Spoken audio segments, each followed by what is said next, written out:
What's up, everyone? It's the Interview Queen Alicia Toot here, and be sure to watch True Heel Heat.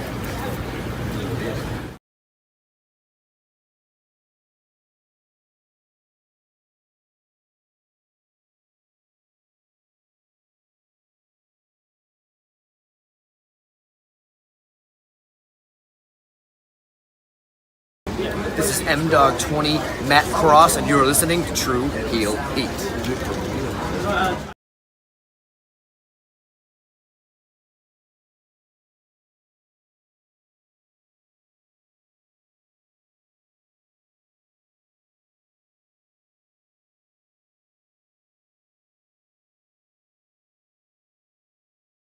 Oye, te habla tío Sabio Vega. This is Sabio Vega, and you watching True Heel Hit a mi manera o pa' la calle.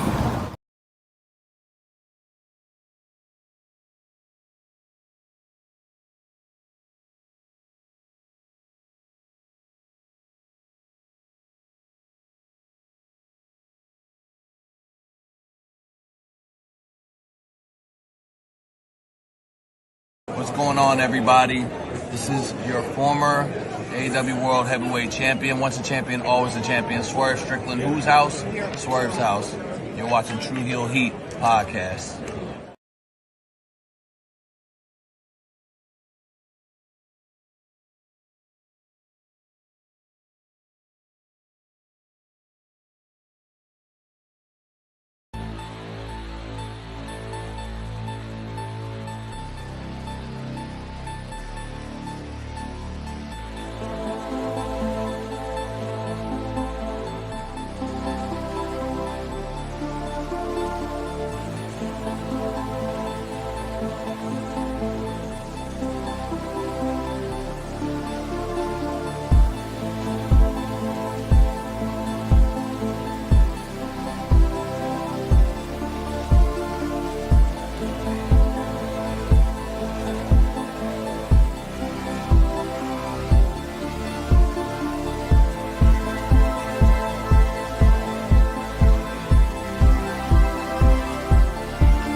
Hello, hello, hello. It is me, your True Heel Phenom SP3. We are live on the True Heel Heat YouTube, Facebook, and Twitter for AEW Grand Slam Australia review, breaking down AEW's first trip down under in Australia, Brisbane, Australia to be exact. And what a show it was, a special collision Grand Slam Australia Saturday night TNT. And of course, I am not alone to do that, to talk about this show from last night. I am joined by my esteemed colleague, the man, my co-host over on the True Heel Heat flagship podcast. And I rewatched that earlier today. Boy, oh boy, we were on one yesterday. So we're not going to be as flippant as we were on yesterday's show. All three of us, we're going to be a little bit more calmer, but he is the true draw. Josh, how are you doing? Doing good. I got home just in time for the show. Yeah, it was great. I had a good time watching it, to be honest with you. It kind of didn't feel like a collision, I know they're promoted as Grand Slam. It did not feel like a Dynamite. It did not feel like a collision. It kind of felt like a pay-per-view. It felt not like a TV special, yet not like a pay-per-view. It really felt like what I thought Battle of the Belts was going to be. It felt like WCW Clash at the Champions, just in a bigger a bigger stage, more vibrant fans, but it had a card that was built to very well, had big championship matches with stakes involved, had a match of the year candidate to open the show. Like, yeah, this is what we should have been getting from AEW TV specials. This was like, yeah, this is like the model, the model that AEW needs to take if they're going to do TV specials moving forward. Yeah, and also, I mean, I was happy to see the crowd that they got, because like those early shots that they did, I was like, yo, first, for one, I didn't know the arena was that big. And then when I saw like the crowds of people, I was like, damn, like, oh shit, like that's cool. I was like, good. Well, I mean, it's good to see like not half the arena. 11. It was. I think the final call, or the call that I heard, was 11,000 in attendance. So huge crowd out there in Australia. The third highest live gate in company history. One of the I think it is the largest live gate for a wrestling event in Brisbane. Period. So definitely a great crowd that they had last night. They were vocal for everything. They were involved in everything. And it's good news that, yeah, they did make the announcement that Grand Slam will be returning to Australia in 2026. Hopefully we don't have any of the logistic issues that we had with this one. Yeah, I think what's good now, at least, is that they're kind of familiar of how they should approach it and how to do it. So, like if they do it maybe in the same arena or in another similar arena, you kind of get an idea of what you're getting yourself into. So that's kind of good. And I think the more that you do shows there, maybe that's how you elevate to the stadium show. Because I did think the stadium show idea was, you get it because, you're there for the first time. You're trying to bank on it. You're trying to, do the same thing you did with the UK. At the same time, it's a different market. And this is something that we talked about. It's a different market. You're unfamiliar with it. So I thought they should have gone like the smaller route to begin with instead of like the other way, because then, it kind of looks bad. Remember when we were talking about it? Kind of looks better. But they also have to go to a main city in Australia. Yeah. This would, like, them trying to run a stadium show would be the equivalent if they came here to the UK and they ran Newcastle instead of London. Yeah, like that's that type of thing. That's also why they had to change from the stadium to the arena. Yeah, and I think, I mean, it's a learning thing, and I think that they learned. I think they're gonna learn from it.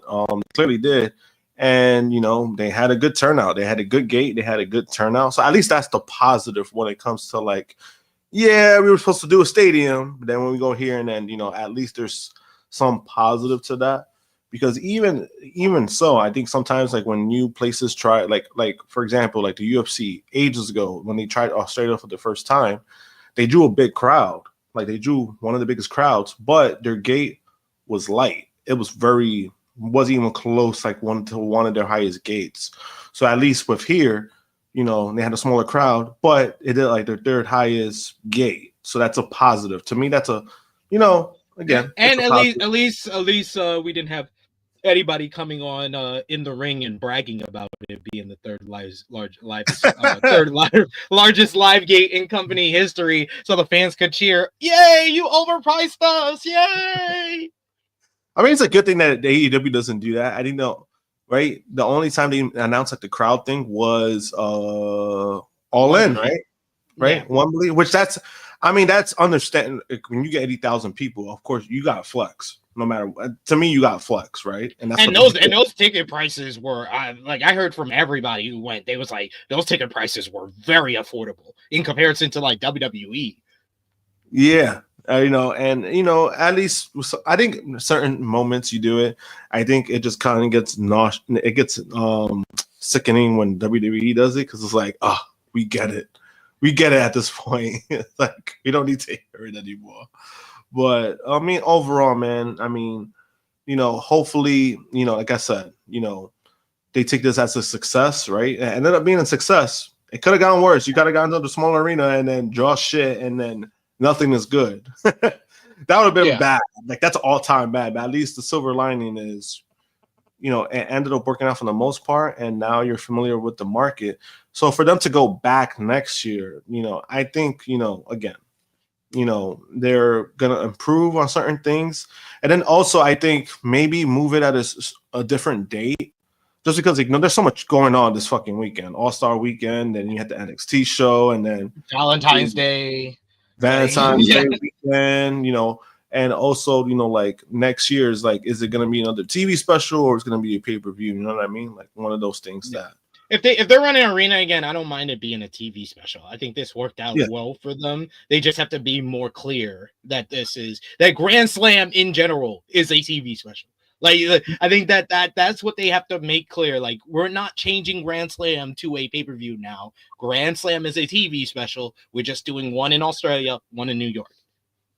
Yeah, I think that's fine. I think something like that is fine. Like, to make it clear, because I remember like when it first got announced, I thought it was gonna be pay-per-view. Like, when they announced the stadium, it did give the impression that this was a pay-per-view. I won't lie. It is. Yeah. It is what it is. Yeah, but what we got on free TV, I mean, hey, I ain't mad at it. Can't complain at all. We got a bunch of people already watching. Appreciate y'all for watching us live. Appreciate y'all if you're watching us on demand. Remember to show your appreciation back. The simplest way possible is by dropping the thumbs up on this video. You can also share this video with all your wrestling fans, friends, and family on all your favorite social media platforms. If you're new to the True Hill Heat YouTube channel, hit that subscribe button, hit the bell to stay notified for all the great content here. And of course, sound off in the live chat. We love to interact with all of you guys. You guys are really like a co-host within itself in the chat, so we try to highlight as many of your comments as possible. But of course, if you're feeling generous, you want to give back to what we do here, you want to show your support to the True Hill Heat YouTube channel, you could do so with a super chat donation.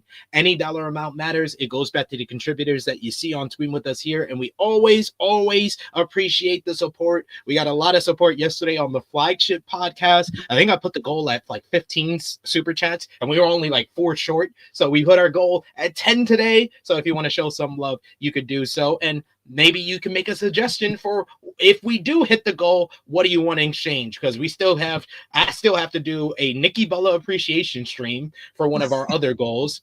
I still have to do me and Jimmy doing AE Ramble Q&A. We still got to do the THH post show Q&A that we promised them. So we got a lot of stuff in the tally that we got to check off our list for the super chat goals, but we want to leave it up to you this time what you want from it. But we do have a super chat to start us off strong from Genesis J. Thank you so much, good brother. Showing up when Jay News isn't here. He's Jay News's #1 fan. He always shows up for the New Japan stream. So appreciate you showing up today just to say, excellent show, got to go. What a week it was in wrestling. Like, you got 3, like, this is a TV special, so not technically a pay-per-view, but if you want to include it in it, but Grand Slam Australia, New Japan Pro Wrestling's The New Beginning in Osaka, and NXT Vengeance Day, all good to excellent shows. So, good week in wrestling in my book. Yeah, solid all around. We got I Make Beats who says, yo, THH, 2 good shows last night, in my opinion. I definitely agree with you there. We got Power Driver Finisher who says, good day, mates. Aussie. Oh, oi. I don't know any more Australian stuff, so that's that. I was surprised we didn't get no Aussie. Oi. I was surprised we didn't get any of that. Well, we probably will, because they did the Ring of Honor Global Wars, and it had Robbie Eagles versus Lee Moriarty. You know Robbie's going to do it. Robbie's definitely going to do it. That's his whole thing. Robbie. Oi. We got Power Driver Finisher who also says, it felt in between pay-per-view and TV show, because the booking decisions for some of these, and obviously the card was built up, but the crowd made that show much more than what it was. Yeah, it felt like more akin, like I said, WCW Clash of the Champions, or like the AEW answer to a Saturday night's main event. Yeah, but then also I think part of it too is one, we had commercials, right? So that's kind of a thing, right?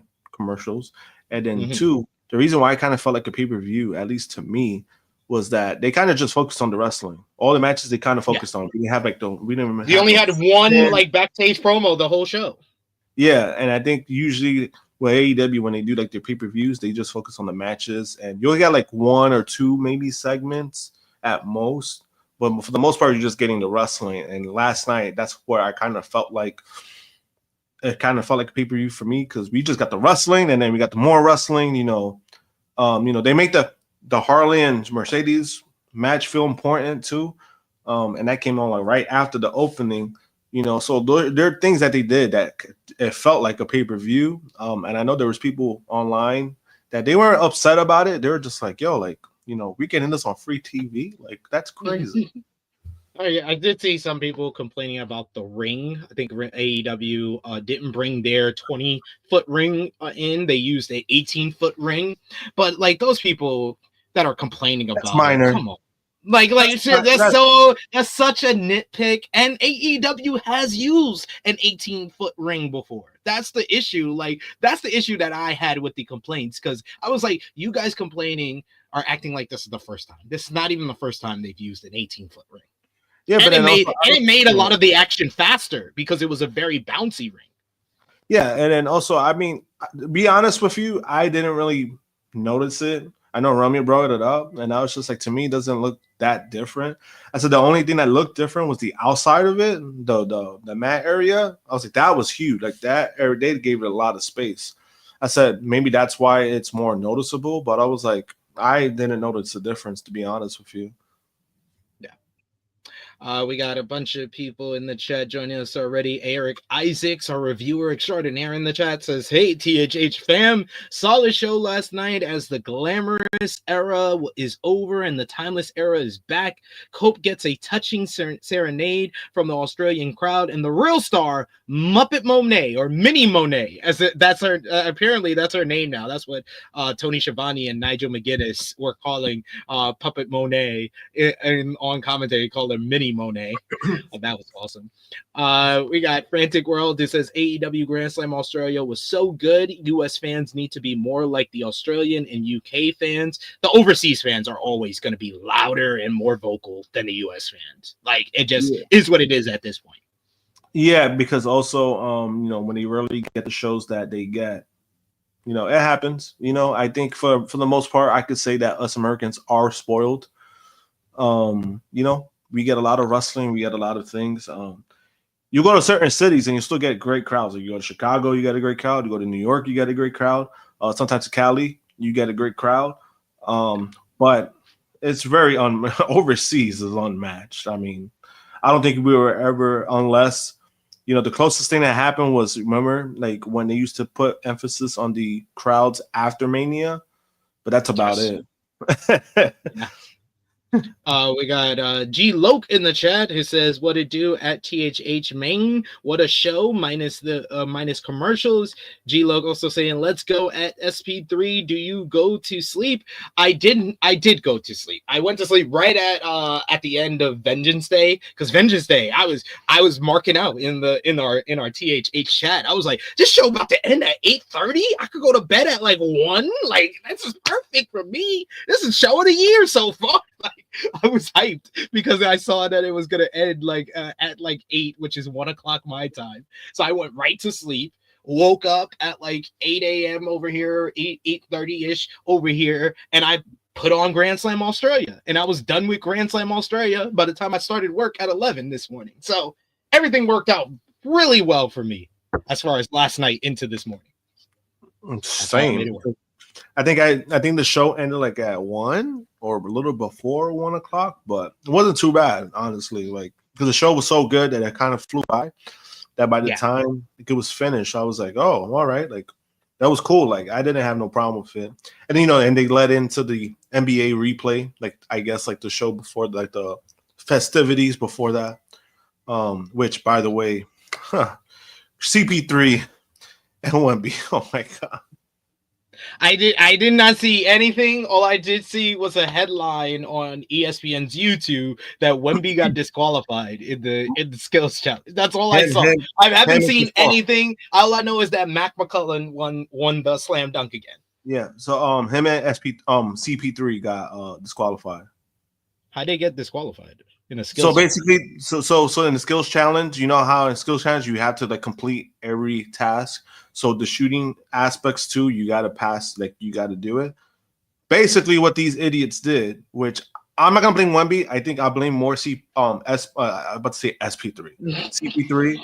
I blame him more because I'm pretty sure this was his idea. So basically, the parts where they shoot the ball, all they did was take the ball and throw it. They took the balls, they threw it without even trying to attempt to really shoot it, and they both got disqualified for it. How you get disqualified during the All-Star game fucking skills challenge? That's ridiculous.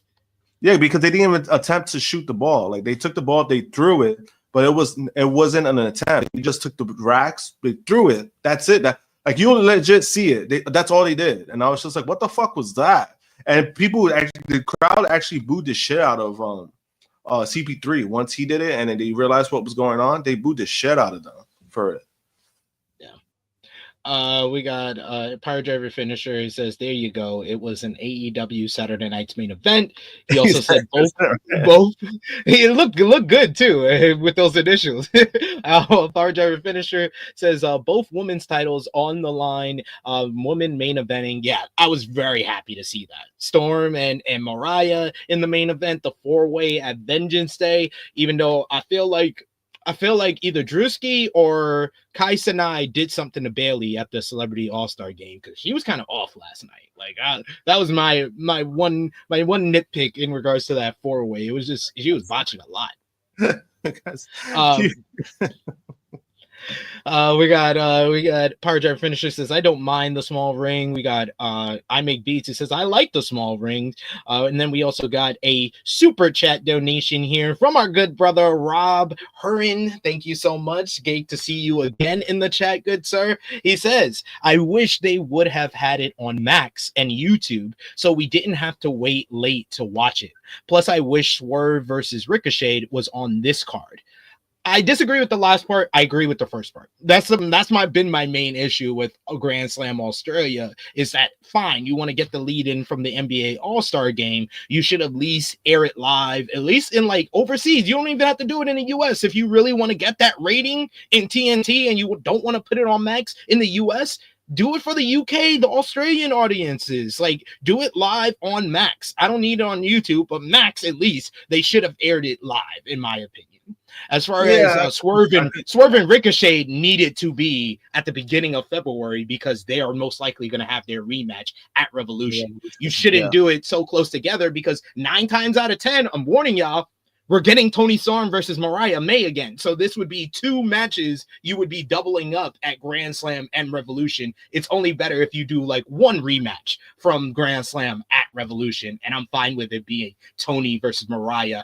I do think that they probably should have done like maybe even just a brawl between Swerve and Ricochet. Have Ricochet come out, cut a promo for a little bit, and then Swerve comes out and attacks him. Basically the angle that they did at Defy, they could have done it here if you really wanted to have the fans see one of your top stars in Swerve.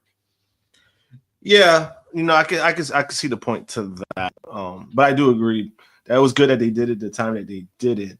You know, but you know that match also main evented that show too. So I get both points. You know, like people wanted to maybe this should have been on the card, but at the same time you got to space it out. Because we're probably, like you said, we're probably getting another match that's going to be, you know, another rematch, which is less than a month. So, I mean, I get it. Yeah, I wanted the little space out, so I was good. I was happy with that. We got our boy Shotty in the chat. Good to see you, good bruv. He says, my good brother SP3 was good. He says Grand Slam was amazing last night. He enjoyed it. He also says I was hyped. It was so early too. He's LOL. He said our NXT review show ended at a good time and caught Grand Slam after the dunk contest. Yeah, like everything was timed very well for like people who want to. If you wanted to catch some All-Star break after Vengeance Day, like the ending time was perfect, where you could just turn on All-Star break and then go right into Grand Slam to end your night. So good stuff all around there. Yeah, and honestly, that was kind of my plan. But then by the time I got home, this dude was holding up the trophy, so it was like, oh, okay, cool. He's like, perfect timing for me to see Grand Slam.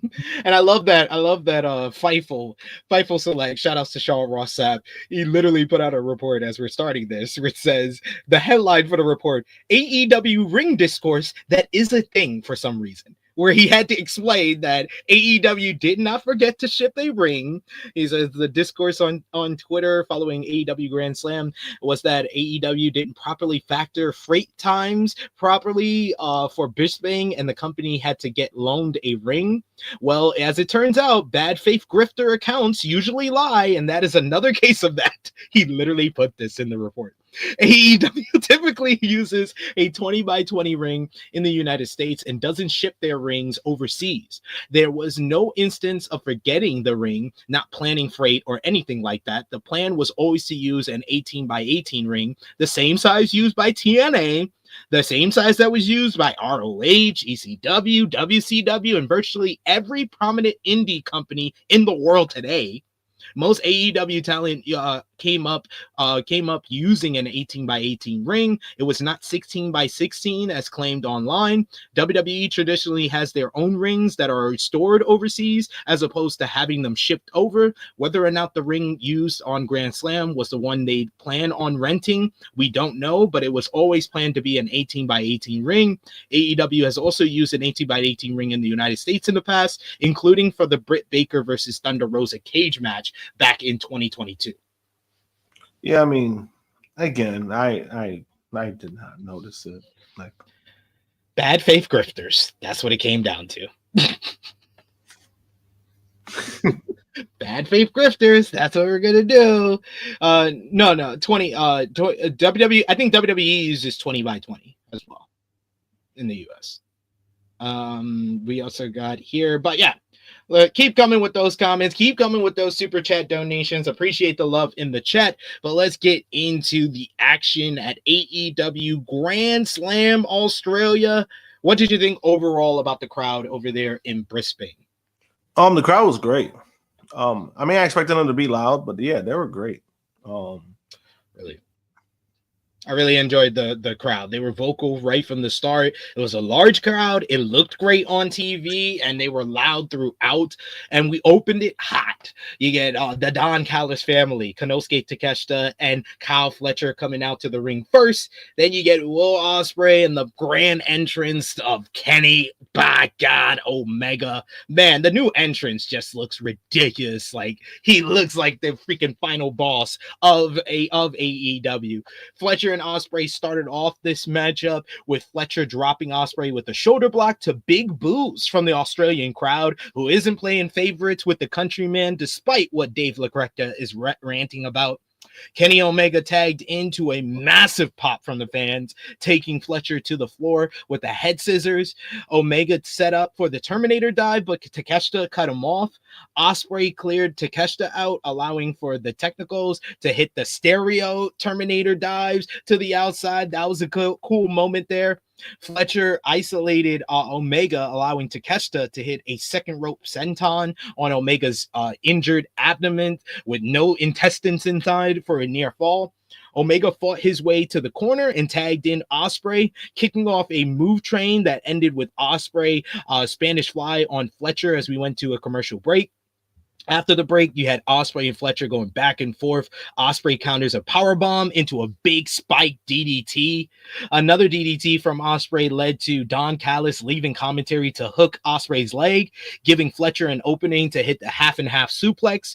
Omega and Takeshita came in. They both tagged in. We get a fiery exchange between those two. Takeshita firing away on Omega's midsection. I love the fake out that he did, where he fakes for the head and then punches him in the ribs. That was a great fake out by Takeshita. We get Takeshita hits the King Kong lariat on Omega, turning him inside out before dropping Ospreay with the world-class forearm. Takeshita got both Ospreay and Omega up at one point and hits this ridiculous looking double German suplex on the both of them, where Omega landed right on the top of his dome piece on it was ridiculous. He went for an assisted power bomb, but that got countered into a head scissors off the top rope by Omega. Ospreay hit a sky twister press on Fletcher on the floor, allowing Omega to hit a V trigger for a near fall. Takeshita avoided another V trigger and hits a beautiful looking blue thunder bomb for a near fall. Omega catches a V trigger to the back of the back of Takeshita, but he flubbed up a poison Rana attempt as it looked like Takeshita didn't get over enough, or Omega didn't get over enough, and they just kind of fell back. But then Omega follows up. He hits a big V trigger. He set up for the One Ring Angel, but Takeshita fought out of it as they were on the top rope. So Ospreay comes in and hits a big super cutter off the top, off of Omega's shoulders on Takeshita. Fletcher got involved, but he hits a big hidden blade. We get Omega hitting a V trigger. The babyface set up for their finishers, but the Callis family are able to reverse. We get the bastard driver as well as a tombstone at the same time, but Omega and Ospreay are able to kick out. Forearm exchange ends with Fletcher and Takeshita drilling both opponents. We get a forearm super kick combo by Takeshita and Fletcher. Omega kicked out of the power driver knee. Ospreay is able to save the match on a brainbuster near fall. Ospreay covered up Omega as they were fighting 2-on-1, taking Fletcher out with a stun dog millionaire. Takeshita Ospreay hit Takeshita takes Ospreay out with a big world-class forearm, but Omega hits him with a knee strike. He comes back with a V trigger once again. One Ring Angel is avoided as Takeshita backs Omega into the corner, and Fletcher hits his Yakuza kick. He goes for the super brain buster, but he gets dumped off at the top rope, then dumps Takeshita into the ring post. Ospreay comes out of nowhere with this big dive over Takeshita onto Fletcher on the outside. Meanwhile, Omega hits a V trigger. He sets up Takeshita for the One Ring Angel. Ospreay goes to the top rope, and we get the first ever hidden blade One Ring Angel, and they hit it perfectly. What a match. 1, 2, 3. Kenny Omega and Will Ospreay pick up the win in what was one of the best tag team matches I've seen in a very long time. Right now, I'm going to be tentative, and I'm going to give it 4 3/4 stars, just negating, the commercial break and stuff like that, and the botch on the Poison Rana. But man, I don't blame anyone who gives that 5 stars, because it was high energy right from the start. It was absolutely fantastic in-ring work. The chemistry between Omega and Takeshita is palpable. The chemistry between Fletcher and Ospreay is off the charts right now, and that's what makes me even more excited after seeing this tag team matchup for what we're getting next. Because later on in the show, we hear from Ospreay and Omega. They have some words for the Don Callis family, and they say this thing isn't over quite yet. Omega challenges Takeshita for the AEW International Championship because he's tired of hearing about Takeshita beating him twice in a week. He wants his match at Revolution, and he wants to take the International Championship, and he wants to see if Takeshita could beat him 3 times. Ospreay then takes over. He's surprised the fans in Australia were cheering for babyface Billy over Kyle Fletcher, who's from here. He was tired of the Don Callis family and getting involved in his business, and he wants to end this whole thing with Kyle Fletcher once and for all. So at Revolution, he wants Fletcher inside of a steel cage. My Lord. We're getting both of these. This is like the floor for these 2 matches might be 5 stars. We saw Takeshita and Ospreay. We saw Takeshita and Ospreay last year give us a 5-star matchup at Revolution. We saw Takeshita and Omega at All Out give us a 5-star matchup. Fletcher and Ospreay have given us 2 5-star matches in the past few months, and now we're getting steel cage, Ospreay and Fletcher, and then Takeshita and Omega for the International Championship. Sign me up. Revolution. I'm already calling it. Revolution. Show of the year once again. Shit, I wouldn't be surprised. Like, the fact that they did a segment and then they added 2 more matches to their card. I mean, that was crazy. But crazy. Well, what did you think about the opener here? Oh, the opener was it was fucking fantastic. It's the right move to go with this as the opener. Because the way the way the crowd got, and then you mentioned you know, Mr. Busted Open over there complaining about, oh, they're gonna get booed out of the building, because the hometown kid is there. Honestly, that shit is overrated. The whole thing about like, oh, somebody's hometown, I think it's an advantage if somebody's like really over and they're really like a baby face, right? And in some cases, like if you're that over, even as a heel, then of course the crowd's gonna cater to you, right? But the stuff that Fletcher's been doing, he's been great, right? He's been great, right? Nobody's taking away from that. At the same time, people got to realize he's still part of the Don Callis family. Don Callis gets booed out of the fucking building every single time. Exactly. Don is the heat magnet here. Like, he will get heat regardless of this guy being from Australia. Yeah, so I mean, I think that aspect is over. To me, it's overrated. I get it in some places, but I'm like, I think if people just hate your guts, they're gonna boo the shit out of you. That's just what it is. But besides that, I mean, like the crowd was into it. They played into it really well.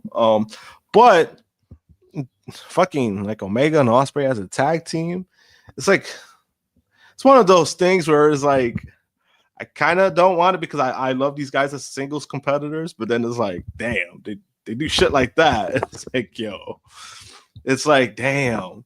And Kenny Omega, to his credit, like, he's really good in tag teams. Like, he's always excelled in tag team matches. He's at the Golden Lovers. Him and Hangman were one of the best tag teams when they were a thing and they were champions.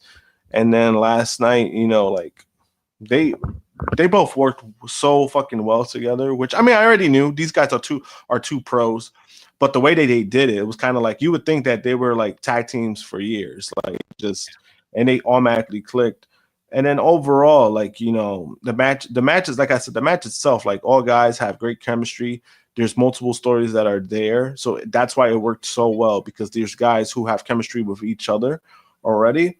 And then there was even that spot where Will Ospreay did that. Like, he did like that Montez Ford kind of spot where he like jumped over. And I was like, what the fuck? Yeah, he jumped over like Takeshita over the ring post. Like, I was like, yo, that shit was crazy. Yeah, there was so many crazy spots in this matchup. But yeah, like you said, the chemistry between Ospreay and Omega, you would have thought that they had teamed multiple times before and not the first time ever. We got in the chat, Power Driver Finisher mentioning, remember when Konosuke beat Omega and became the Alpha? Look at him now. I was skeptical about his push, but they've done well with Takeshita, but Takeshita has done amazing himself. I think the key with this was like it was basically, I think that the push didn't happen fast enough. Like, they didn't capitalize fast enough after All Out 2023 when he beats Omega. You're thinking, oh, strap the rocket to him. I had pegged him for the international championship back then in 2023. I thought he should have been next in line for the international championship coming off of beating Omega. But they waited a year. We got the Ospreay and Takeshita matchup, which I think that was probably a bigger thing than what we're realizing to Tony Khan, where he proved that he could deliver on a big level and give like your show-stealing matches, that he could stand on par with your Omegas and your Ospreys. And then they finally gave him the ball in October when he wins the international championship. But like, man, he's just ever since last summer when he was in the G1. I think the G1 helped. That really changed his career. Yeah, I think it was a G1 more so that really helped him, and I think he kind of really needed that.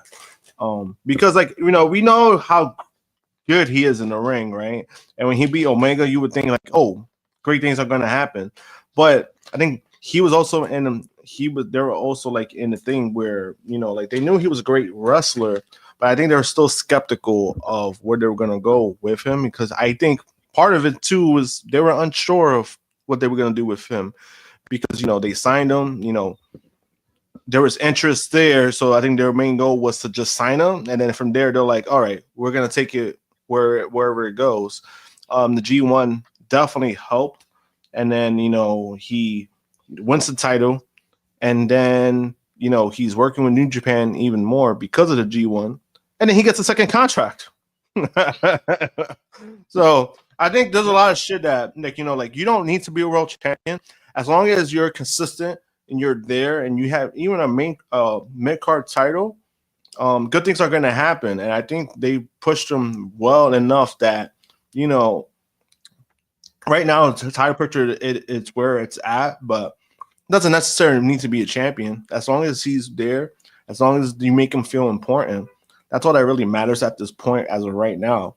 And they've done enough that it makes him feel important, because now, you know, you put him in a match, you know what you're getting. Yeah, you do. You know he's going to deliver every single time out, and he's really kind of etched his name right below the Ospreay and Omegas as far as like the guarantee banger on a pay-per-view if you just put him in a singles match. But we don't know for sure if we're going to get if we're going to get Omega versus Takeshita for the International Championship, because Tony Khan announced later in the show we're going to get the International Championship Series starting on this week's AEW Dynamite. The two men that faced at last year's Revolution for the International Championship, Orange Cassidy and Roderick Strong, two former international champions, will go at it on this week's Dynamite. The winner of that match will face Takeshita for the International Championship on the February 26th edition of AEW Dynamite, and the winner of that title match will face Omega at Revolution on March 9th. Kind of convoluted for kind of no reason, because we kind of already know we're still going to get Takeshita and Omega, but you had to fill some weeks of TV, so I understand. Same, man. I think any of those guys will have a banger with Konosuke, so I'm fine with that. But it's good to see Orange Cassidy back. I think this will be his first match since Fight for the Fallen, the first episode in January. Yeah. I know he took they gave him some time off. Yeah, he needed it. But hopefully he's refreshed being back on TV this week. We got Power Driver Finisher. He says, exactly. Sometimes just being on TV is the push. They don't need a main event or go against only top guys. Exactly. Just being featured consistently is the push. Yes. Speaking of people who are featured consistently and getting a push, Harley Cameron, who is challenging Mercedes Moné for the TBS Championship. Up next, we got a big ovation for Harley as soon as she came out, gave a big reaction to her. We see that Stardom wrestler and International Women's Cup winner Momo Watanabe was at ringside for the matchup, with the announcers noting that her International Women's Cup victory gives her a shot at any title worldwide. Cameron came out of the gates hot. She was keeping kind of Mercedes on her back foot from the early going with a leg sweep and a flatliner for a near fall. Cameron avoided an early Monet maker and reversed it into an arm drag. Went on a flurry of offense, including yelling in Mercedes' face and rubbing her tits in her face. She then grabbed the mini Monet, the Muppet Monet from under the ring. She did the 10 punches spot in the corner, but human Monet dropped her into the buckles and laid the boots to the puppet to huge boos from the crowd. We got Monet hit a low Meteora for a near fall as we went to a commercial break. Back from break, Cameron hit a Trish Stratus rebound Bulldog, the Stratisfaction, to put down Monet. She fired up, but Monet was able to cut her off. She cuts her off and hits the Three Amigos. Monet went to the top rope for a frog splash, but Cameron was able to get her knees up and get a roll up for a near fall. Cameron hits a pump handle side suplex for another near fall. Monet comes back with the backstabber that sends Cameron to the floor. Cameron slowly comes up with the Muppet Monet, mini Monet in her hand. What a spot that was. Got a huge reaction from the fans. It was basically her version of the Vince McMahon bloody face from WrestleMania 19 against Hulk Hogan when he peers up and he has the evil look, but it's with a puppet, which makes it almost hilarious. Very hilarious, actually. We get her popping up. Big pop from the crowd. She punches Monet in the face with the puppet. Cameron then goes to the top rope, hits a huge high cross with the puppet flying, Minnie Monet. Then she hits a beautiful looking destroyer, gets a close near fall. We get Cameron countered another money maker, but Monet was able to hit a power bomb and then a standing Meteora for a near fall. Harley gets a series of flash pins for close near falls. Then she hits a area code shot. I was like, okay, Harley. She goes to the top rope. It's a beautiful looking senton, but Monet was able to move out of the way. Finally, she picks her up after another series of near falls and a knee to the back of the head. It is Monet who follows up with the moneymaker. Did not look good once again, but she is able to get the 1, 2, 3. Mercedes Monet retains the AEW TBS Championship, and then post-match, she gets in the face of Momo Watanabe after the match before leaving and shoves the TBS title in her face. This was a very good match, but on a Harley Cameron scale, this was great. I give it 3 3/4 stars. This is the best match of Harley Cameron's career. Mercedes went out there and made her look like $1,000,000. I know there's going to be some people that be like, oh, this was the wrong decision. They didn't strike while the iron is hot. If you watch this matchup and you did not see that Harley Cameron is green and Mercedes had to carry her for this matchup, that's on you. That's on you. That's fine if you don't see these things. But Mercedes did a awesome job of elevating Harley even in defeat. But you need to follow up with this. It needs to not be, oh, we had the match, now it's over. You do need to capitalize on it by having Harley still chasing Mercedes, or go take my suggestion from like a month ago and just pair them up. And just have the fans rally behind Harley to turn on Mercedes. Do a couple of months down the road, maybe at All In, or maybe later in the year at like an All Out or a Full Gear, and that's when Harley finally turns on her before the pay-per-view and then goes on to beat her for either the TBS Championship or maybe even the AEW Women's World Championship. You can bide your time with this, but this pairing of Mercedes and Harley is just too good to just have this be that. But very good matchup here. What did you think, Josh? Yeah, the matchup was good. Like I said yesterday, I was like, all she needed to do was, have a great performance, and I thought she did. Like obviously, like we've been saying, like she's been wrestling not as long as others, so she's still learning. Like on the go, she's still learning. But then also on retrospect, she's had like 2 wins. She's had like 2 wins. Well, right? she's had 1 win on AEW TV. On AEW TV, and I think she had another win. She had 2 wins on Ring of Honor. She beat Ring Trish Adora, and then she beat Billy Starks on the Jericho Cruise. Yeah, so it was like, I'm like, I get what the people were saying, but at the same time, I'm like, Harley shouldn't be the one that should end Mercedes' reign. But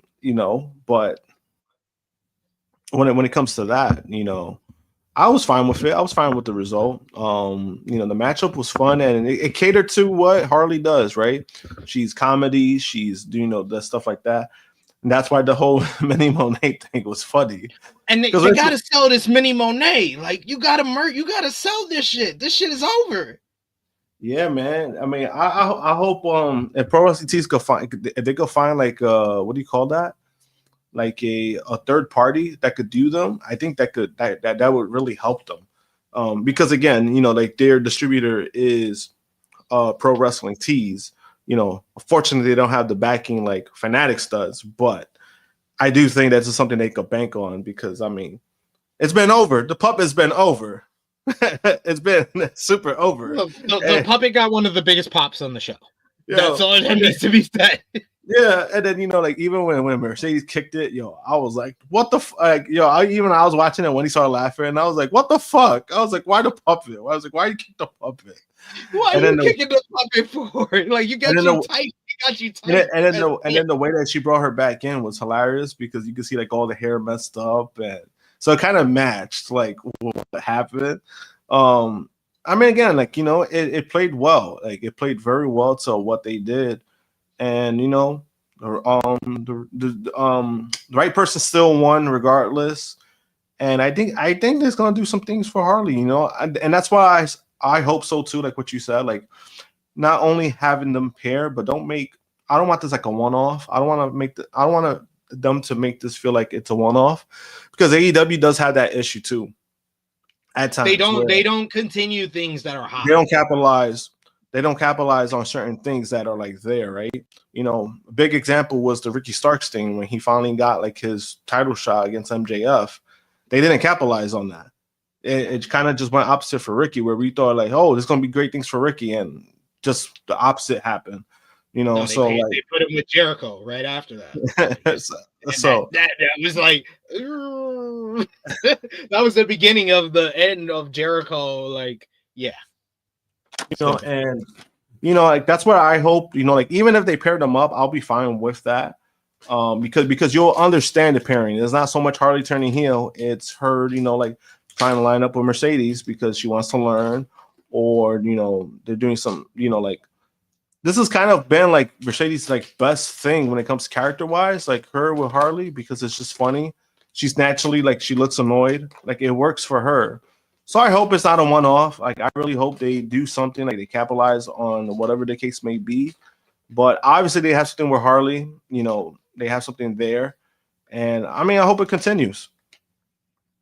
I agree with you 1000% there. Keep going along. We got more people watching now, over 130 of you watching us. Remember, if you haven't already, drop the thumbs up on the video, hit the heart emoji if you're watching us over on the Twitter machine, or you can drop any emoji if you're watching us over on Facebook. But we appreciate y'all for joining us, and join us in the live chat. Let's talk about AEW Grand Slam Australia over there. We got I Make Beats, who says, I enjoyed the match. Props to Harley. She had that crowd in her hand. We also got Power Driver Finisher, who says, I thought the same thing, but it is still something that could seem like it's copying Athena Billy thing. But no, I think that because I think Sat E Nyangi from Wrestle Talk, he said the same thing when I made that suggestion in one of his comments. He was like, I don't want a Athena Billy 2.0 never ending story. And I'm just like, why did you initially just think that instead of Toni Storm and Mariah May? That's the better version of that type of story, of young star with the actual star of the show, the star of the division, and they're kind of their understudy until they're ready to usurp them or turn on them, or the babyface turn. I know Billy and Harley are kind of baby faces in the thing, so I think that's why people make that assumption. But honestly, I think it's because Athena and Mercedes are black. That's why you're making that assumption, that connection first, instead of the Toni Storm and Mariah May, AEW and Tony Khan actually getting that style of story right.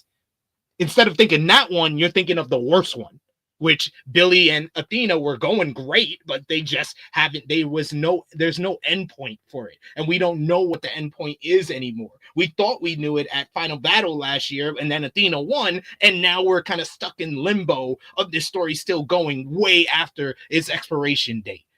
But this style of story with the chemistry that they have, and this is the main thing that I made the point to Sat, Harley enhances Mercedes' act way more than Billy enhances Athena's act. It's Athena making a star out of Billy, and it would be Mercedes making a star out of Harley, but Harley is so incredibly entertaining. She's making Mercedes better. So it works at both ends. Yeah, I mean, well, I don't know. I did not see the Athena and Billy Starks comparison. It wasn't until Sat said that, and I was just like, I don't understand how you even made that comparison. Yeah, and then also, I mean, no offense to Ring of Honor, but not a lot of people watch Ring of Honor. Exactly. And that's also a point I wanted to make, because I was like, Sat, you never even watched it. So what are you even complaining about? If you watched it week after week like I have to, then I understand you complaining about the never-ending story of Billy and Athena. But you're probably only seeing like the segments on like highlights, if anything. You're not watching Ring of Honor week to week. So why the fuck are we making that comparison?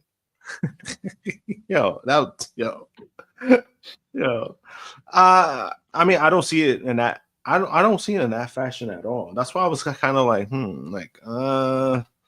I don't see it in that fashion, and like you said, the pairing does enhance Mercedes. 'Cause I do feel like Mercedes, character-wise, like she's been better when it comes to that. Like her, again, like her being annoyed and her, like, she kind of seems like she's being herself. So I do agree that Harley does enhance Mercedes in that aspect. I just don't see the whole Athena and Billy Starks. Yeah. And the power driver finisher, like I said, I was talking about Sat. Sat does not watch Ring of Honor. I know you watch Ring of Honor. You be shooting in the gym with us in the chat. So I know you made that comparison because you do watch Ring of Honor. And I would love to see maybe an Athena and Billy versus Mercedes and Harley type of thing. That would be a fun direction to go. But I just think that, yeah, Mercedes and Harley will work. We've seen it work as rivals. I think it will work just the same as with Harley being the understudy to Mercedes. Yeah, I agree. Because power driver finisher. T says, to be fair, I was thinking the Athena thing because Toni and Mariah isn't a thing anymore. Because it was a thing that had an endpoint. All you have to say is that if Mercedes and Harley are going to be paired together, just have an endpoint, unlike Athena and Billy Starks. Don't make the comparison of saying, oh, it's going to be too much like it, because that's not what it is. The whole dynamic is totally different from Athena and Billy also. Yeah, and then we just don't know when it's going to fucking end because, like you said, yeah, it was in a final battle. Even before that, I thought it should have ended sooner. It was supposed to end at the final battle before that, and then we ended in a year, and then she lost. Don't get me wrong. I have been complaining about this angle since Final Battle because I was like, I literally in the months before Final Battle, I'm like, okay, all we have to do is get to Final Battle and Billy can beat Athena. And then when she lost, I was just like, what? What are we doing? What was the point of all this? But next up, we had our third match on the card, Brisbane Brawl.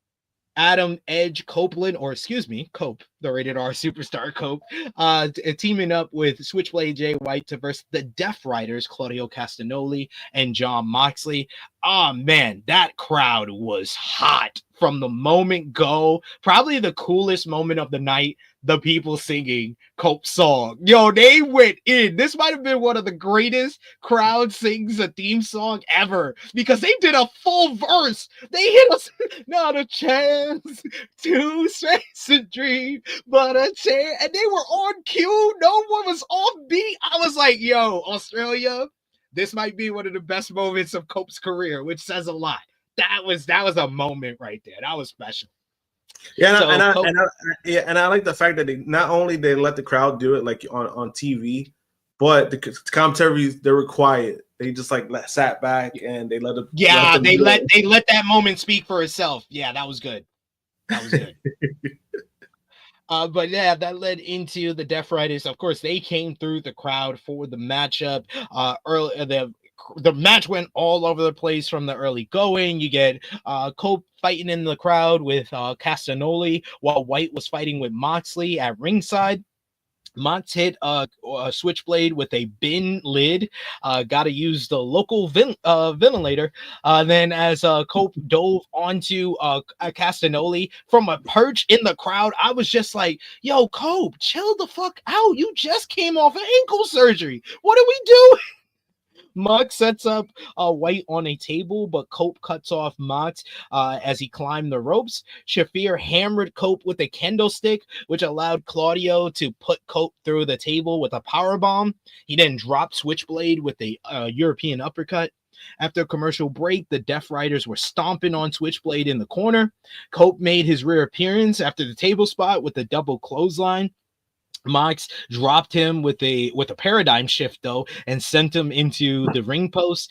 Switchblade started running wild with a kendo stick. He fucking breaks the kendo stick off of Claudio's back, but Moxley is able to cut him off by throwing him into a chair in the corner.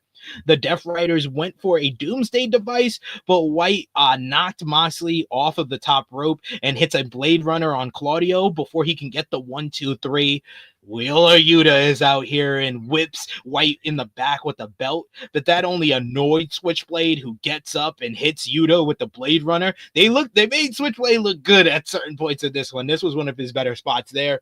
Moxley popped up and hit White with a curb stomp, but Cope crushed Moxley into the ring post. Cope sent Castagnoli through a table with a big spear, and then he followed up with a spear on Moxley as well. I was like, why didn't you go for the pin? Okay. Cope grabs a steel chair from under the ring that is wrapped in real barbed wire. How do I know it's real barbed wire? Well, one, I saw that piece of tape that looked very sloppily put on there, and I was like, wait, that might be real barbed wire. And then it was confirmed to me when he drills Moxley on the back with the steel chair, and the close up on his back, he's immediately bleeding. I was like, yep, that's real barbed wire. That was probably Moxie's call. Moxie's like, use real barbed wire. Cope went for a concerto with the barbed wire steel chair, but Yuta pulled the chair away. Claudio hits a neutralizer on Cope for a near fall, and then Moxley locks on the bulldog choke with the bridge. Yuta is holding on to Switchblade as he has to watch with Cope trying to fight back, trying to fight up out of the choke, but Moxley kept on the choke, kept reaching back until Cope finally passes out, and the match is over. The Death Riders win? The crowd yells bullshit at this finish. Moxley refuses to release the hold after the matchup. The Death Riders stand tall over Cope and Switchblade. So the match itself, it was just your regular kind of average plunder brawl with the hot crowd. The crowd made the most of this. So I probably am being generous here, and I'll give it 3.5 stars because of the crowd being so into the action. And these are 4 good performers. But the finish just is puzzling, because I know this is like a new age booking thing. The old school booking thing was always the challenger should beat the champion in this type of scenario. But the new age booking thing is have the champion win so fans believe the challenger will win the title match. But I don't know how I feel about this one. I understood that, and it did make me, I put it in the chat earlier today as I'm watching the show. I was like, so does this mean that Cope is going to win and we can move on? Because I'm all for that. I'll be, if it turns out that at Revolution Cope wins and we can move on from the Death Riders, then I respect this decision, this finish here.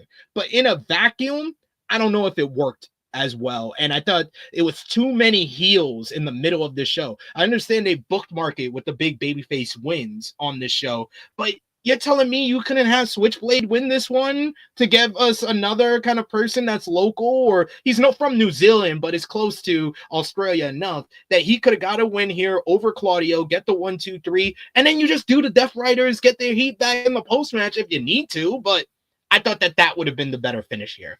What did you think about the match overall and this finish? I thought the match was fine. For what it was, because usually when you get like when you get a match like this, you're not gonna get like a ring general kind of 5-star match. You're just gonna get clusterfuck or whatever the case may be. The part where fucking Adam Copeland jumped, I'm just like, bro, like you just got back. I was like this man. I told Wendy while I was watching, I was like, yo, this man don't give a fuck. I was like, he hasn't learned his lesson. He just jumped off. I mean, again, like, it was a safe jump, but I was like, God damn, bro, like, probably shouldn't be doing this right now. And he did it. But then I also said before, if Copeland's going to do it, he's a professional. He knows what he's doing, right? He's going to do it. He's going to do it. So, at least he was okay. As far as the rest of the match, I mean, they did some things well. The barbed wire spot, when I saw Mox's back, it's just funny because I'm like, I think there were people who they're like, oh, this is sick, of like how, and I'm like, have you seen his CZW matches, guys? He's been in the tournament of death multiple times. I'm like, this is nothing. The barbed wire to the back, I was like, it's nothing, guys. Like, relax. It was cool. It was a cool spot. I liked it. And then the finish itself, I was surprised because I was like, what the fuck? I was like, he passed out. He lost. What the fuck? It's like, what? I thought the whole point of this was for Cope and Switchblade to win. Yeah, but like you said, if this means for Adam Copeland to win the title, I mean, I wouldn't be mad at that. I know there are some people that would, they'll probably complain about it. They'll probably complain because it's Adam Copeland, more of his age, right? He's like 48 years old, I believe. He's like 48. So they're like, you're making a 48-year-old champion. At the same time, no, he's 50. He's 50. He's 50. Yeah, he's 50. Yeah. So I can see people complaining about that, but at the same time, I'm like, there's guys who are older now in the business that if they win, is it going to be complained? Like, if Jey Uso wins the world title, are people going to make a big deal that he's 39 years old? Probably not. If John Cena wins number 17, are they going to complain? Not at all. So it's like, but also he's still a good performer. Copeland is still a great wrestler. So it's not like, if it happens, it happens. I'll be okay with it. As long as it means that he's going to be like a placeholder. That's probably what's going to happen. He's probably going to be like a placeholder. He's probably going to be similar to Samoa Joe, where Samoa Joe, we kind of knew he was a placeholder, but he still had a nice run for what it was. I think it was a 4-month run that when he gave it to Swerve, it was kind of like, oh, wow, that run actually was really good. So I think it could be similar to that. That happens, and I'm kind of hoping it does, to be honest with you, because this shit needs to wrap the fuck up. Yeah. Yeah. And I saw somebody be like, does this mean that Cope's gonna win and then they have Christian cash in immediately to become the world champion? And someone said, they're gonna replace the AEW's awful storyline with a worse idea. How is Christian being champion a worse idea? Christian has been inarguably one of their best characters over the last 3 years. Like, how is that a bad thing? I mean, and that's what I'm saying. Like, it's like, what's bad about it because of his age? That's the only real argument anybody could really make. It's his age. And it's like, if we're going to make age a thing, I mean, can we just look at the performer? The performer, it's himself, like who they're making champion. And if Christian Cage is champion, he can make it similar to what he did with the TNT title run, where he's going to present the title on TV. He's going to be on TV every week. You're going to see the title at least. And then, he's going to be a heel. Like, and he'll eventually be the heel who drops the title to Darby. Yeah, and that's what you really want to do after he comes back from Mount Everest. That's what you really want to do. If he comes back from Mount Everest. Yeah. Oh, damn. he has a 40% chance of dying. Like, you can't stress that enough. 40% chance of dying climbing up this hill, and they expect us to wait around for him? That's I crazy. love Darby. I'm all for Darby becoming AEW World Champion. It does not make sense for any company in general to rely on a guy who has a 40% chance of dying. That's just stupid. Yeah, and I guess, AEW is about taking a risk. So I think that's probably why they're doing it. But again, if they do that, but then also, you could have a nice rivalry between Christian Cage and Adam Copeland again. Like, I don't mind them reheating that up because it was good shit when they were doing it, and then they had some good moments. It's just, I get it. People are down on the title picture at the moment, but at the same time, they're doing a lot of other things that are better and then good. So I'm like, I'd rather focus on that. So it's like, there's a lot of good stuff going on, like the whole Omega, Ospreay, Don Callis family, Swerve and Ricochet, Hangman and MJF, like they had Toni Storm and Mariah May, like Carly and Mercedes. There's a lot of good stuff in AEW, but it does feel like people just want to whinge about the one thing that is really bad right now. Yeah, but then also, like you just brought up Adam Page, he could also be a possible. He could possibly be another person that could win the title back too if they get away from Darby. Like there's things they could still do and things they could focus on. And again, like I get people are so harbor on like the Death Rider stuff because I haven't liked it myself either. I thought they had a good direction, and I haven't liked it either. Even though I think they've been kind of presented a little bit better lately because they've been showing them more, and they're doing shit with them. At the same time, I get the logistics of it, people being over it, and they just kind of want to move on. And me personally, I wanted to just see the title visually on TV again because I think that shit like that does matter. Yes. You have a championship, guys, and the title is fucking beautiful. Let's see the fucking belt. Like literally, I complained about on Ramble and on True Heel Heat this week about Mox and Cope. Cope and Switchblade stealing the briefcase, but not opening it. Like that shit. Oh my god, it's the stupidest part of that angle that they did. Yeah, just open the title. I think that probably would have pissed off Mox even more. Thank you. I thought the whole point of stealing the briefcase was to piss him off. So take this fucking title out. Like, oh god. We got another super chat donation here from our good brother Chuck Berries. Thank you so much, Chuck Berries, for the support. He says, great match, but the ending does not get me any more enthused for Mox versus Cope. World title match at Revolution. I hope they can actually build something from this and make this interesting. When you look at a lineup that potentially is going to have MJF versus Hangman Adam Page, Swerve versus Ricochet 2, Ospreay versus Fletcher 3 inside of a steel cage, Omega versus Takeshita for the International Championship, and Mox versus Cope. Mox versus Cope is the least interesting of those matches. And then they did this finish, which is like, why do I care now? It doesn't help the perception. That's why it sucks. No. So I was like, fuck. I was like, God damn it, guys. Like, it was right in your lap. There might be a reason why they had him win. There might be a reason, and I'm hoping that that's what it is, but it definitely didn't help the perception of it. No. It did not. We got Davion saying Moxley, Pac, and Claudio are way too good to be in this heinous storyline. I mean, on the bright side, at least we have been seeing Pac a lot more because there's always periods where he disappears. He's on a hiatus. This is probably the longest we've seen him on AEW television, if you think about it. Yeah, it is. This is the most consistent role that he's had on AEW television, probably in the 5 years that he's been here. It's saying a lot.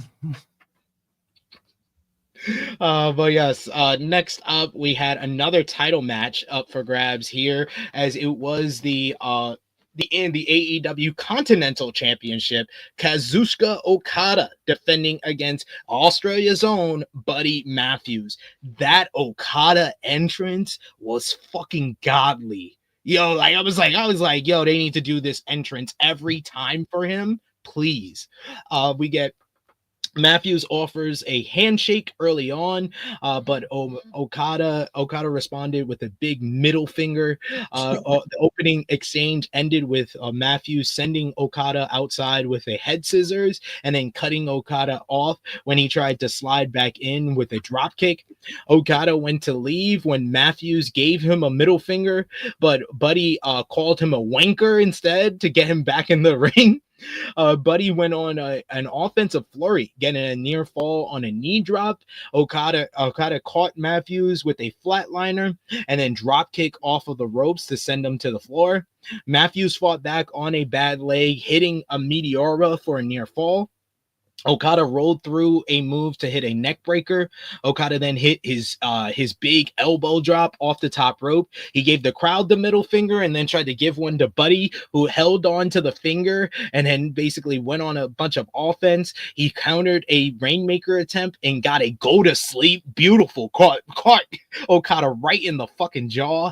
He then followed up with he tried to follow up with a big stomp to the head, but Okada was able to reverse that and hit a Rainmaker But Matthews kicked out to a huge pop. I thought the match was over. And if it was over right there, I would have said this was the worst match on the show. But it just got better after that, and the crowd got more into it. Matthews kicked out to a huge pop.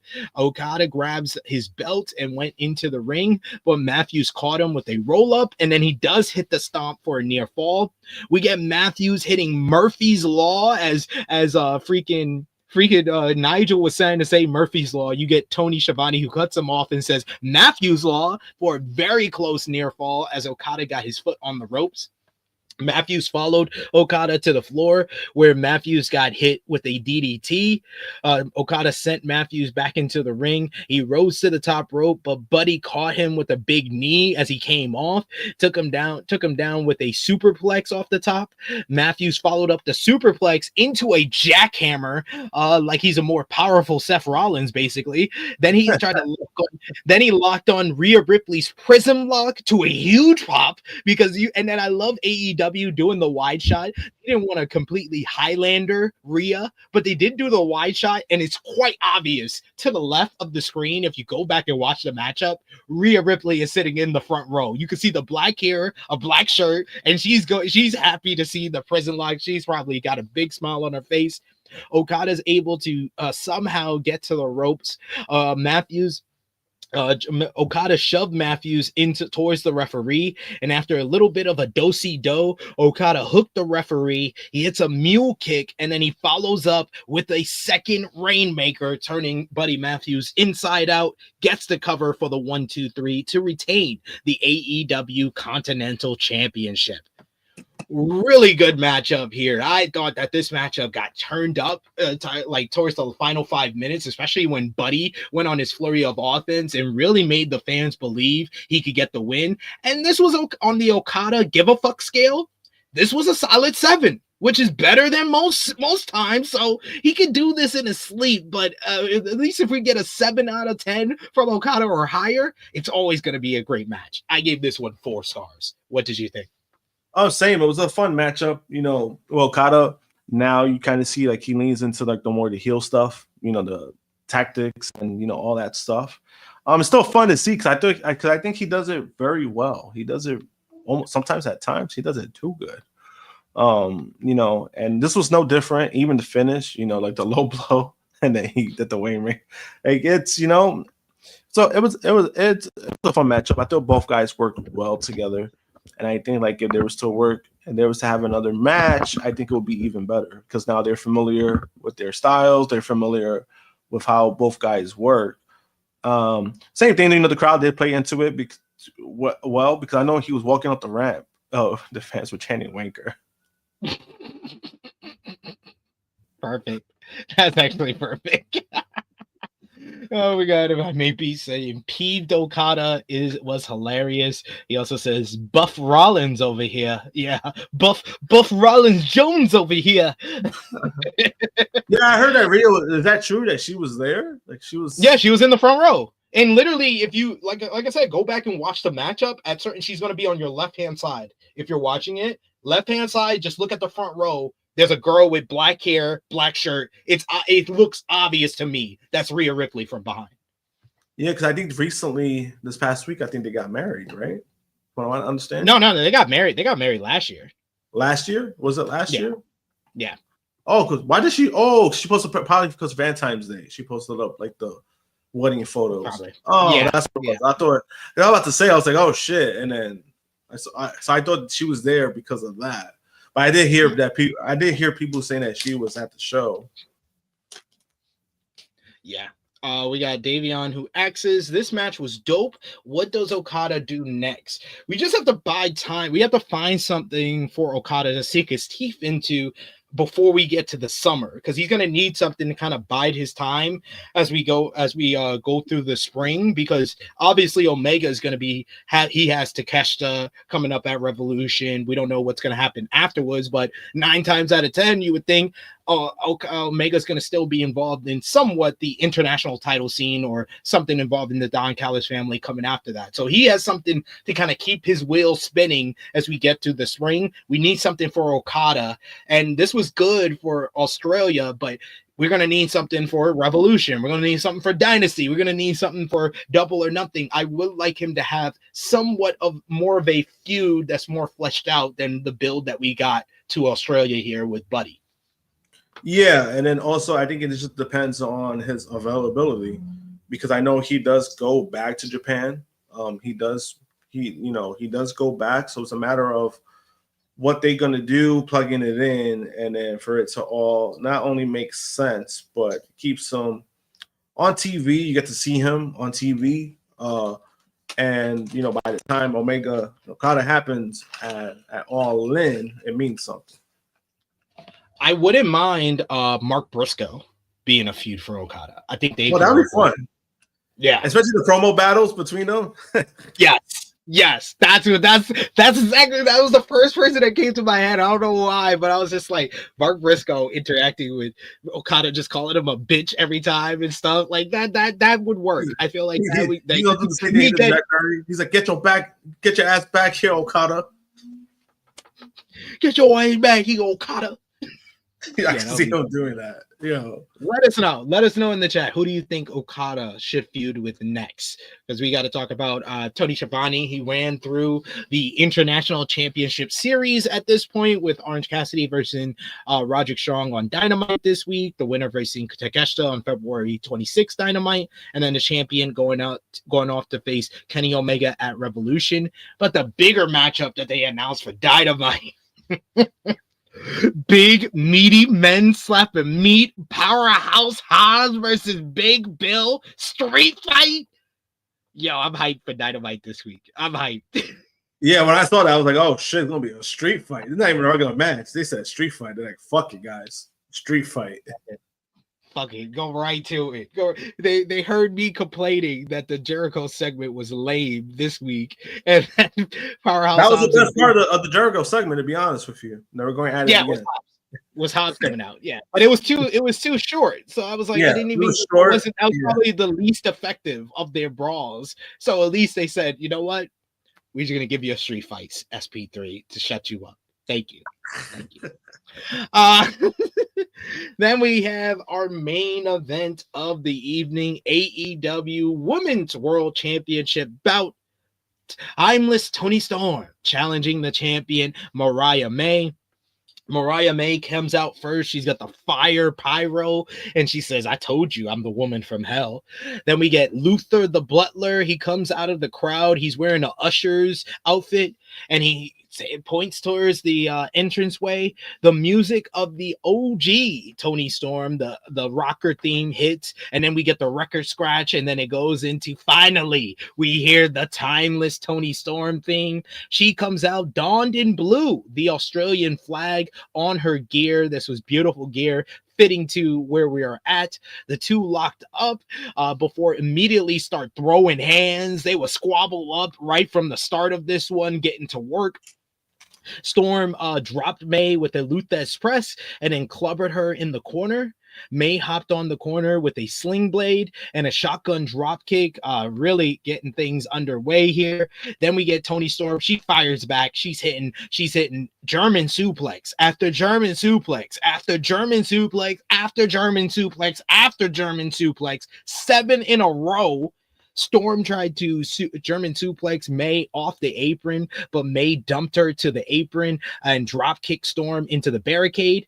After a commercial break, Toni tried to fire back with clotheslines and it got a near fall on the Baldo Slam. Storm locked on a very unique version of the STF, which May escaped by biting her arm. Storm slammed May's head into the ropes and reapplied the STF. May got to the ropes and rolled to the apron where she avoided a hip attack against the post. May hit the Mayday on the floor. May followed up with a shotgun dropkick from the top rope, which when they got back into the ring. Mariah hit a hip attack and tried to follow up with Storm Zero, but Storm followed up with a Mayday, reversing that one. She only got to kick out. She got a kick out at 2. Storm hit not 1, not 2, but 3 hip attacks before finishing her off with the Storm 0-1-2 near fall once again. Mariah played possum before hitting a big back suplex, and then she hits 2 Maydays in a row, but Toni kicks out again. May set Storm up on the top rope, but Timeless Toni slid down and hits a big power bomb. She then follows up with another Storm 0, but Mariah rolls to the floor. May dragged Storm into the turnbuckles before hitting another Storm 0. She then lifts her up looking for Mayday, but Toni reverses to an inside cradle. A page out of the book of the rookie Toni Storm era gets the inside cradle. 1, 2, 3. Timeless Toni Storm is your new and 4-time record, 4-time AEW Women's World Champion. I thought this was a very good matchup. Both of these ladies have very strong chemistry with one another. They just know how to have this very physical yet very psychology based and relying on the hot crowd as well style matchup.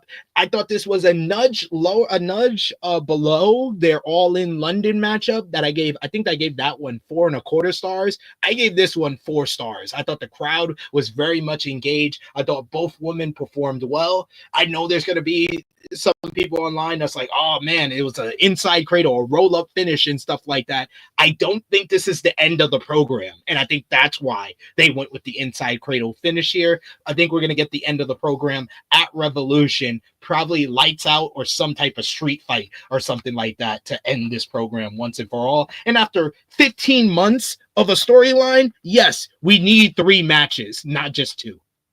Josh, Timeless Toni, Mariah May too. Yeah, I mean, I actually do feel the same way when it in that regards of like the roll up. Kind of does, it makes Mariah look strong in sense too. So it doesn't really hurt her that much when it comes to like the next matchup. I think a better nitpick of it is that you shouldn't have all these finisher kickouts before you do the roll-up finish. Yeah, maybe that's about it. But I was fine with the roll-up. Like, I thought it was funny. I thought that the roll-up was funny to me. And it kind of fits the Toni Storm character, like the way that they've been going with it. But besides that, I mean, the match was good. I really enjoyed the match. I thought it was the right call for this to be the main event. I had a feeling it was going to be the main event. But I thought it was the right call, like to make this the main event. And it worked out. Fans were into it. She got a big celebration, and the fact that she's a 4-time AEW champion, I was like, oh shit. They're counting, so I'm guessing they're counting the interim run as like the title run now. Like, remember the interim run became an official run on the night that she lost the title. Oh, that's right. And then that's where she kind of like started acting weird, right? Well, she loses the title to Jamie Hayter, and then that's when she started aligning with Saraya. And then that's when they did. Oh, that's where 2023 was the start of the Outcast when Ruby turned heel and joined up with them. And it wasn't until she regains the title at Double or Nothing from Jamie when Jamie gets injured. And then she loses the title to, I believe, Hikaru Shida. She dropped the title to Hikaru Shida, and then that's when we started seeing her losing her mind. All right, so that makes sense now. I was like, oh shit, all right. I forgot about that small detail. They're like, oh yeah, they made an official run the night that she lost. She's had 4 reigns with 3 different gimmicks. It's the Rockers Toni Storm for the first reign, it's Outcast Toni Storm for the second reign, and then the last 2 have been Timeless Toni Storm. That's funny. And it's kind of crazy because again, we've been saying that, the least person we would think of having multiple gimmicks or multiple character changes is Toni Storm. So I mean, she had it in her. It's just that unfortunately certain companies didn't, and they wanted to humiliate her, and she's doing her thing now. She's in a better place, obviously. She's the greatest women's champion in AEW history. Which is crazy because it's kind of like And you know it's crazy too. It kind of happened organically because like you wouldn't even think like this will be the person. Like you would think it was probably Britt or Sheeta, but then it's like, oh shit, Toni, 4-time champion. Oh shit, like that's cool, you know. But also, I mean, she's a great performer. She's a great wrestler, so you know that adds another notch to that too. I mean, like I said, overall, it was a fun matchup. Right person won. Right decision to make this the main event. And it makes this even more funny because I saw like you said about the grifting accounts. There were some people that I saw because I could still read. Fortunately, good on X. I could still read certain posts. I saw somebody try to say like, oh, that they copied off of Stand and Deliver Vengeance Day because the women main evented. So they tried to use that, but I'm like, no, guys, this was filmed the day before. This was filmed the day before. You fucking idiots! Oh my god, they have no shame. They have no shame. We need to start shaming these grifting accounts. Shit, that's what I was doing, and then all of a sudden, boom, suspended. I was like, what the fuck? Like, but that to me that was funny because it was just like, who gives a fuck? At this point, I was like, even in like the women yesterday main evented, I'm fine with it. Like I'm talking about Vengeance Day because I mean the women's has been the best part for NXT, so might as well go with the best part of your fucking show, right? But like I said, man, overall the show was great. Grand Slam was great. Really not that many complaints to be honest with you, and that's a good thing. That's a good thing for AEW. That's a very good thing for AEW. It's about that time. We got another super chat donation here from I Make Beats. Thank you so much, I Make Beats, for all the comments, all the support in the chat. He says, fun weekend of wrestling and reviews. Thanks again, THH. We appreciate y'all.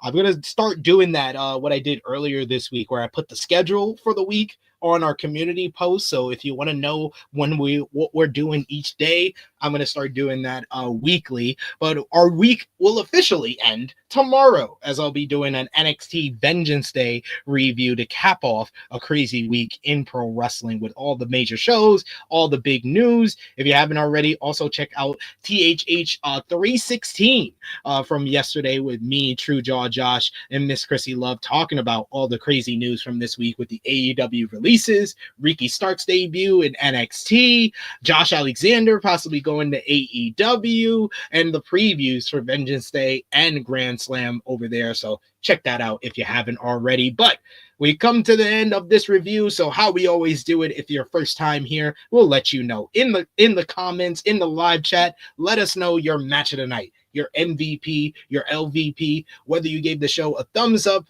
thumbs down, or thumbs in the middle. And out of 10, what did you give this show? For me and the True Jaw Josh, for AEW Grand Slam Australia 2025 in 3, 2, 1. Big thumbs up from the both of us. I'll give another thumbs up in there for this show. Hot crowd, great show. I gave this one an 8.5 out of 10. What did you give it, Josh? Same. 8.5. I was thinking about 8.5 to 9. I'm gonna go with the 8.5 just because fire match card is actually really good for AEW because it's on TV. I also got to play that to a factor as well. But 8.5 is still good. It was still a great show. I'm not, and I really didn't have low expectations for the show. I kind of, when I saw the card, I was like, this should be a fairly good show, and it was. I love the way they executed it. It felt like a TV special. For me, it felt more like a pay-per-view because of how they went through it and like how they just focused on the wrestling.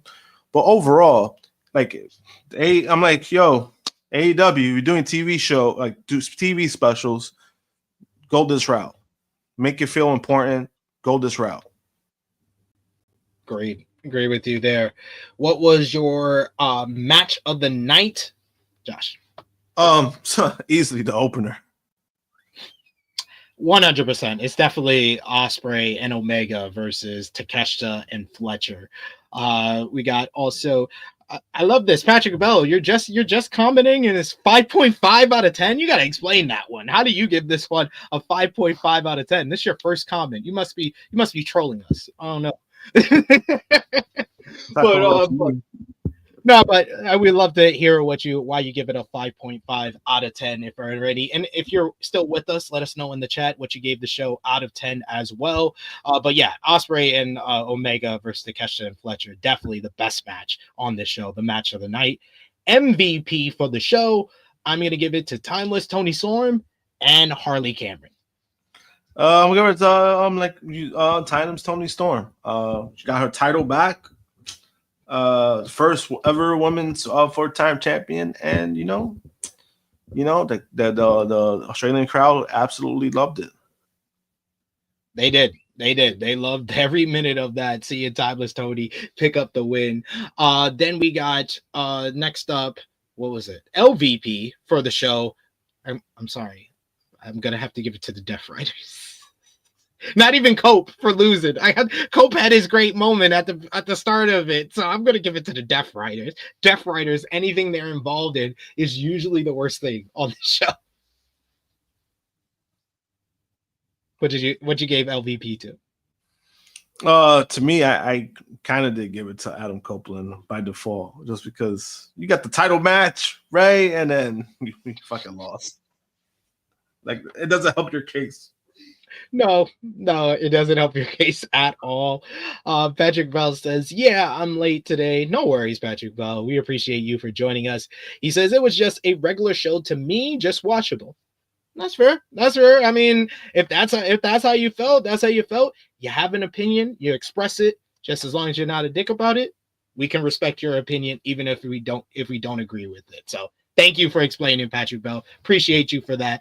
But what did you give? What's the last one? No, we did everything. We did match of the night, MVP, LVP, thumbs up, thumbs down, thumbs in the middle, and out of 10, what did we give the show? If you're watching us on demand, let us know in the comments down below what you thought about AEW Grand Slam Australia. And of course, if you like your AEW content, check out AE Ramble episode 185 from this past week for AEW Dynamite, from Old Men to Hangman, talking about the February 12th edition of AEW Dynamite with me and Jimmy Macaram. We're here every week, every Thursday at 1:05 p.m. Eastern time. So join us for that one. In the meantime, between time, I want to thank the True Jaw Josh for joining me today as my co-host. Love doing these pay-per-view reviews or TV special reviews like we're doing today with the True Jaw. Let everybody know where they can follow you on social media and when they might see you again. You can follow me at JMPunk 321 on Instagram at the moment.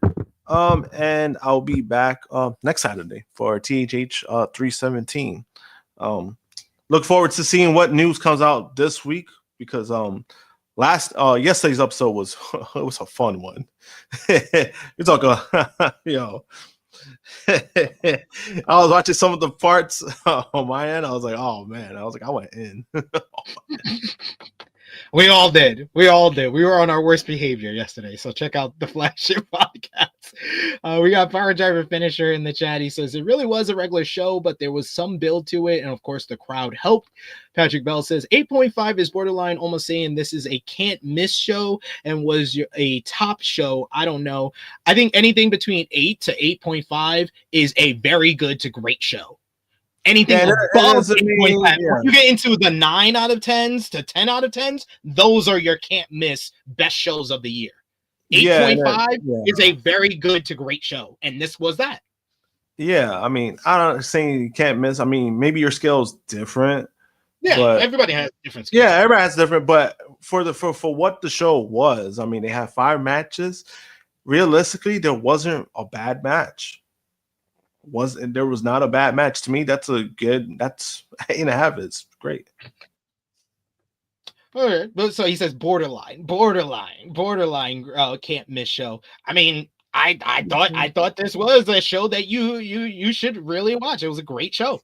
Especially the opener. If you want to talk about can't miss, that opener is can't miss. Yeah. That opener is a can't miss. If you don't watch that matchup, you're missing one of the best matches of the year so far. Yeah, but Thank you to everyone in the chat. Love when we have, even if we disagree, I love going back and forth with you guys because you guys watch the wrestling and express your opinions. That's why you are true heels. So I appreciate y'all for joining us. You can follow me on the Twitter machine at TrueHeelSP3. You can follow the gang, Facebook, Twitter, Instagram, TikTok at True Heel Heat.